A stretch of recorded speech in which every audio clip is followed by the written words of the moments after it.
இவங்க எல்லாருமே நம்ம தமிழ் சினிமாவோட வளர்ந்து வரும் யங் மியூசிக் டைரக்டர்ஸ்.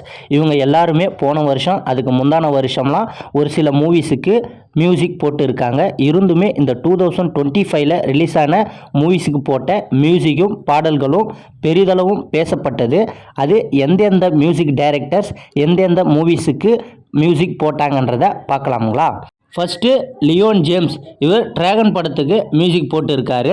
டிராகன் படத்தில் வர மியூசிக்கும் சாங்ஸும் எவ்வளோ ஹிட் ஆச்சுன்னு உங்களுக்கே தெரியும். இவர் ஓ மை கடவுளே என்ற படத்துக்கும் மியூசிக் பண்ணியிருக்காரு.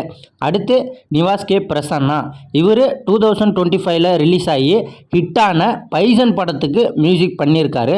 பைசன் படத்தில் வர மியூசிக்கும் பாடல்களும் எவ்வளோ வைரல் ஆச்சு எவ்வளோ ஹிட் ஆச்சுன்னு உங்களுக்கே தெரியும். இவர் சேதுபதி பண்ணையாரும் பத்மினி படத்துக்கு மியூசிக் பண்ணியிருக்காரு. அடுத்து மை ஃபேவரட் கோவிந்த் வசந்தா. இவர் ப்ளூ ஸ்டார் மெய்யழகன் படத்துக்கெல்லாம் மியூசிக் பண்ணியிருக்காரு. அதுவும் மெய்யழகன் படத்துக்கெல்லாம் மெய் மறந்து போயிட்டேன். இந்த 2025ல் இவருக்குமே ஒரு படம் ரிலீஸ் ஆச்சு. அதுதான் ஜென்டில் உமன். அந்த படத்தில் வர ஒரு சில சாங்குமே நல்லாயிருக்கும். அடுத்து ஜஸ்டின் பிரபாகரன். இவருக்கு சமீபத்தில் சிறை என்ற மூவி ரிலீஸ் ஆயிடுச்சு. இவருமே இதுக்கு முன்னாடி ஒரு சில மூவிஸ்லாம் பண்ணியிருக்காரு. சிறையில் வர மியூசிக்கும் பாடல்களும் நல்லாவே இருந்துச்சு. இவர் ஜென் மார்ட்டின். இவர் சமீபத்தில் ரிலீஸ் ஆன கவினோட கிஸ் என்ற மூவிக்கு மியூசிக் போட்டு இருக்காரு. திருடி என்ற சாங் ரொம்பவே வைரல் ஆச்சு.